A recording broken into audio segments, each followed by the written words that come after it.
Good morning, good afternoon, good evening, everyone. Today, we will be presenting our experiences in managing institutional open access publishing deals at King Abdullah University of Science and Technology, KAUST, Saudi Arabia. My name is J.K. Vijayakumar, and I am the University Library Director. My name is Nevena Tomic, and I am subject specialist librarian, and I am also responsible for managing open access deals in KAUST. Okay, very briefly about our university. King Abdullah University of Science and Technology, KAUST, opened in 2009, and it is a research-intensive university. It aspires to be one of the global leaders in scientific education, research, and innovation. During last 11 years, KAUST has made significant achievements, and the impacts are more visible through its placements in various rankings and indices. Some of them are on this slide. At KAUST, we attract people from Saudi Arabia and around the globe who want to create impact beyond their own achievements. KAUST has faculty, staff, and students from 109 countries, and my own library team has staff from 12 different nationalities. As you can see from the slide, how the university is orchestrated to perform well at global level, highly interdisciplinary in teaching, research, and economic development. The academic divisions and research centers support the university's research mission by bringing together faculty members, researchers, and graduate students from across the disciplines. Together, they leverage the interconnectedness of science and engineering and develop interdisciplinary approaches to fundamental and goal-oriented problems. KAUST offer unparalleled laboratory facilities, equipment, and expertise, and became a leading organization in terms of its quality research output. The university library serves the academic, research, and innovation functions of the university and one of the major research support service. Our award-winning space is open 24/7. 99% of our collection is online, and we have made great achievements in our open access and repository services. I want to explain our approaches to reach 100% open access in our research output through a combination of 3 different routes. Route 1, when we started our research repository in 2012 and established the first open access mandate in the region in 2014, we have been following the green route. Compliance in terms of full text submission has steadily progressed since then. And in last year, 2020, we reached 86% full text submitted to the repository.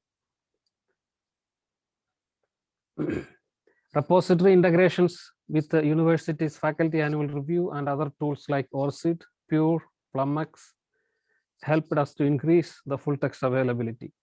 We also support global initiatives to OA infrastructure like DOAJ, Archive, etc.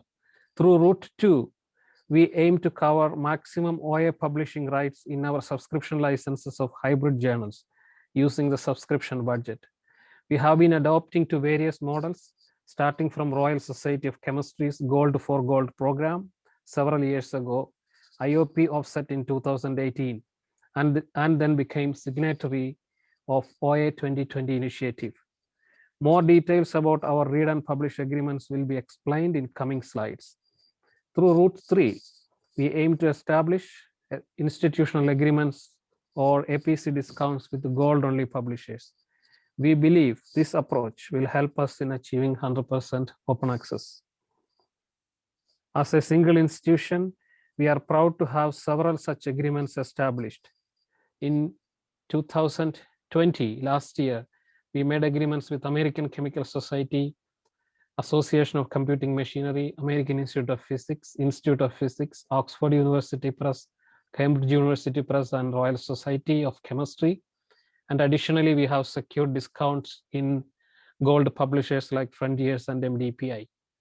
In this year, 2021, we have progressed and added more deals, which includes the Royal Society, Society for Photonics and Optics, CSHL Press, including Life Alliance, then InterResearch Science Publisher.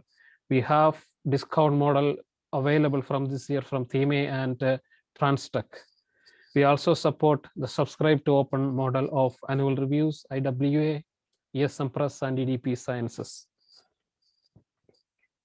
Based on our experiences, we identify these are the steps involved in establishing and managing OA publishing or transformative agreements.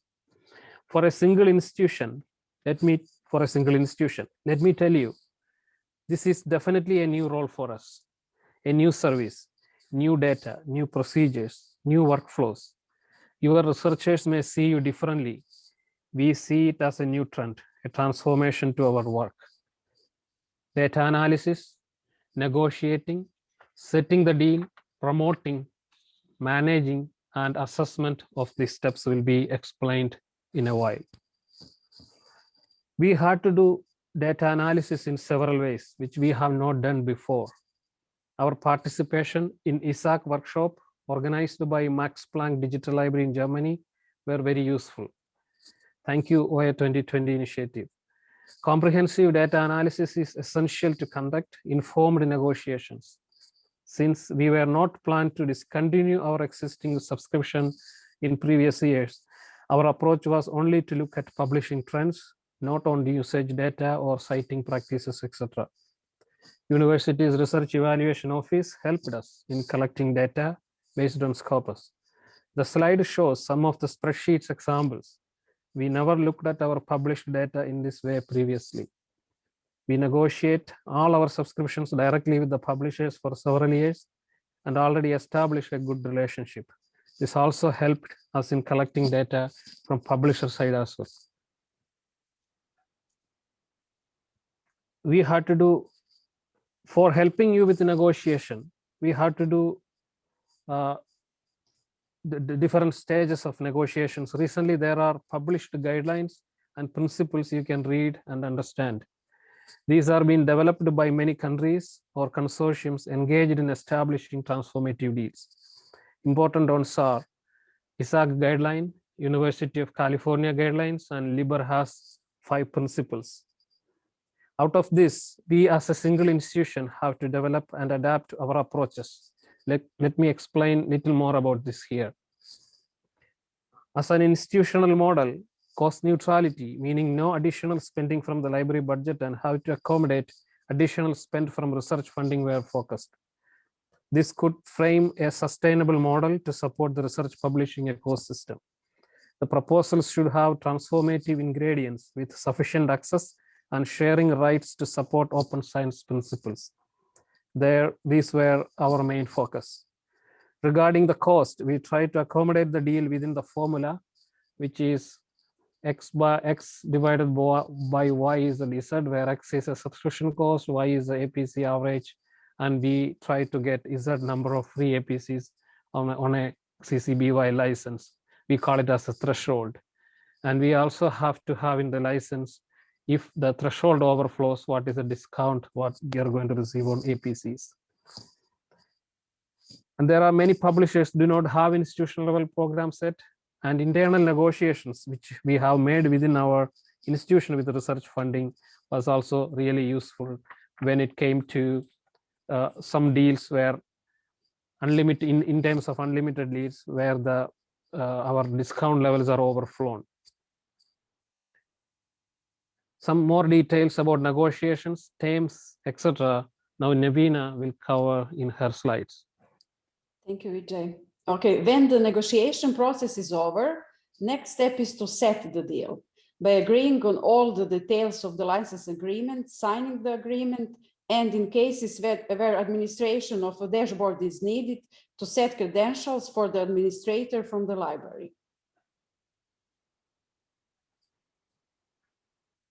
It's important to think about the details of the agreement early in the process. As open access publishing negotiations between publishers and libraries are still new development, some of the publishers may not be aware of all the details that should be discussed. So good preparation is the key. You can consult ISAC recommendations published on their website, like these two that we have here. Author and article verification should be a part of negotiation process, And second is open access publishing should be the default route for eligible authors under an agreement.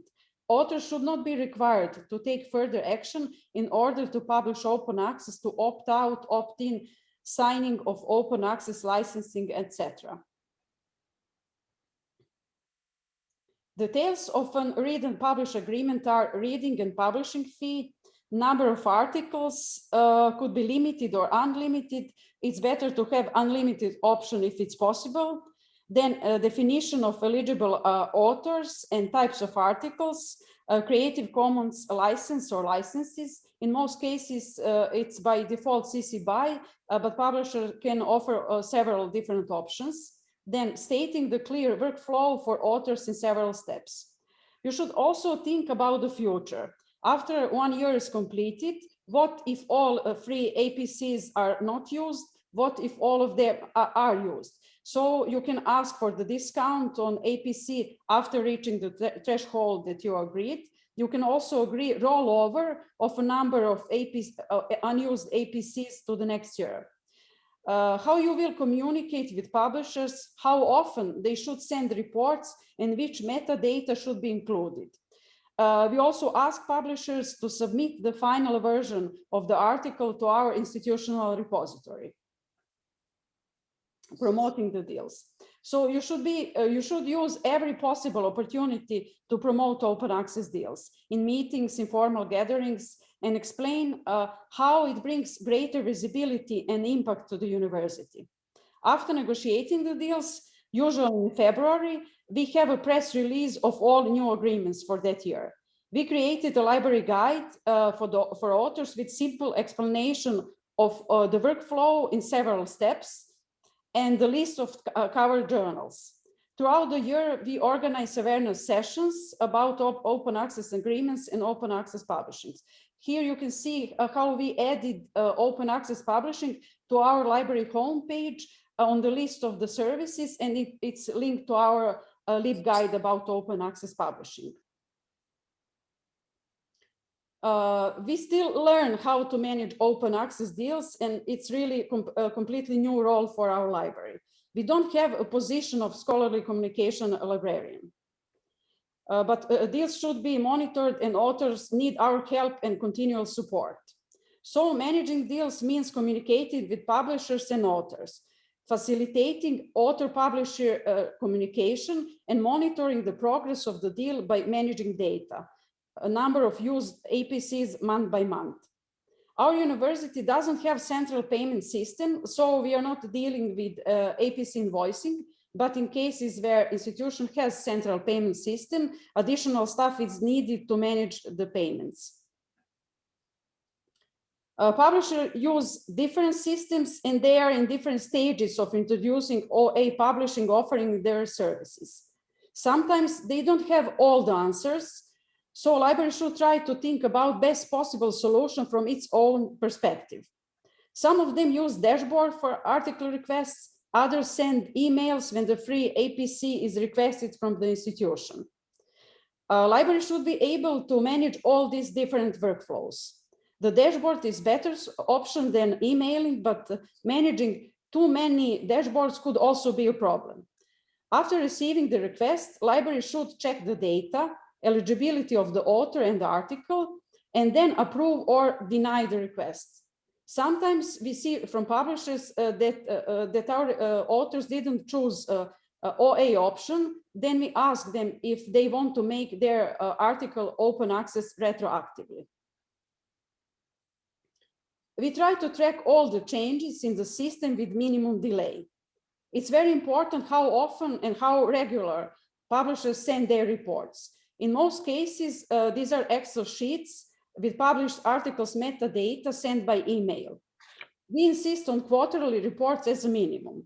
It's better to have monthly reports. The best solution would be real-time reporting. So now we are trying to find a tool that can help us to manage all our deals in one place. We are in process of reviewing several tools, among them Kronos Hub, OA Switchboard, or Able. Other aspect of OA publishing is communication with authors from the institution. And in CAU's case, we help them with workflows, better communication with publishers, and we answer to their questions like this here. Do we have a deal with specific publishers? Is specific journal eligible for OA publishing? Why should I choose OA publishing option? Is it free?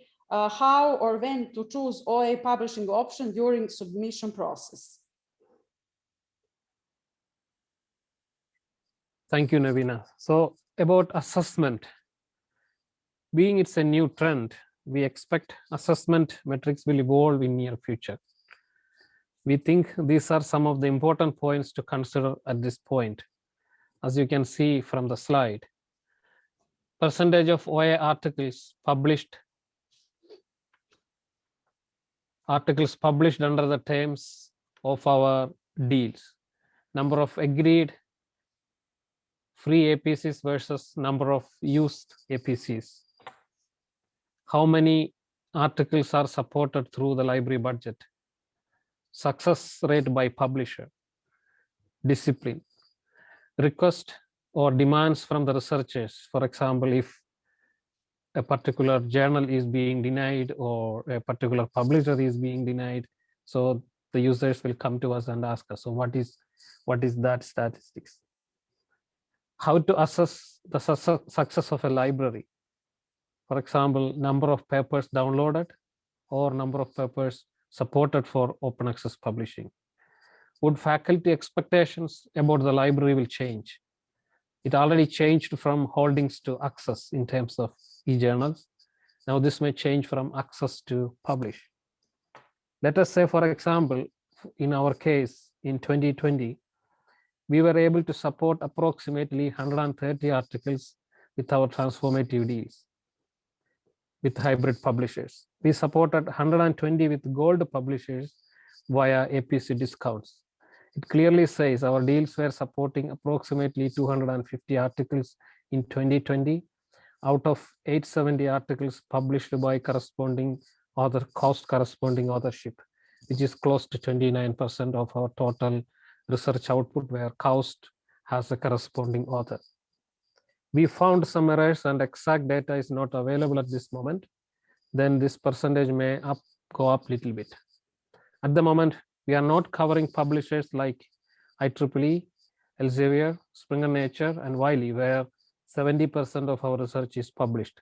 And that is going to be our aim in 2020. So are you ready for this transformation? Evolution of our expectations. Let us summarize our evolution of this transformative way as a single institution. This is how we felt after 2 years of our open access publishing work. First, we thought only how to negotiate more deals. With more experience, we refined our negotiating strategy. Work is still in progress. So the support receiving from ISAC and other agencies doing this work is really helpful. Importance of exchanging experiences with the community like OA 2020 and ISAC.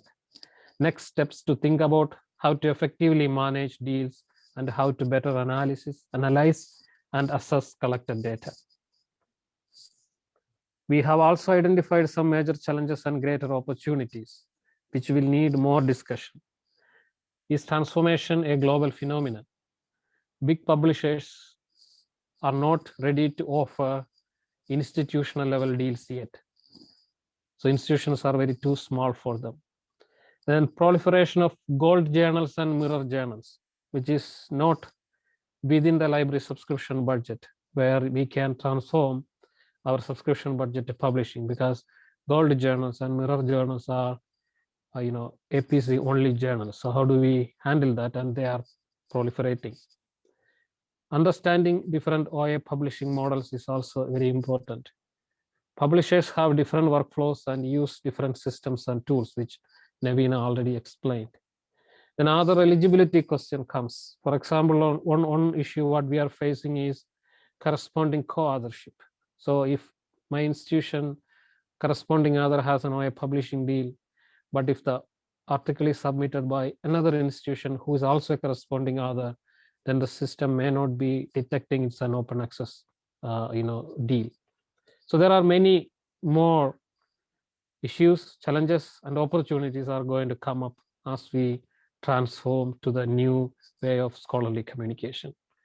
So this is me, Vijay Kumar, and Navina signing off, and we will be available for answering any of your questions. Thank you very much. Thank you.